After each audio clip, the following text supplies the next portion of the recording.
Con animo colmo di preoccupazione seguo gli sviluppi della situazione in Venezuela. Il bene dell'amato popolo venezuelano deve prevalere sopra ogni altra considerazione e indurre a superare la violenza e intraprendere cammini di giustizia e di pace,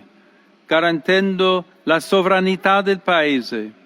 assicurando lo Stato di diritto inscritto nella Costituzione, rispettando i diritti umani e civili di ognuno e di tutti,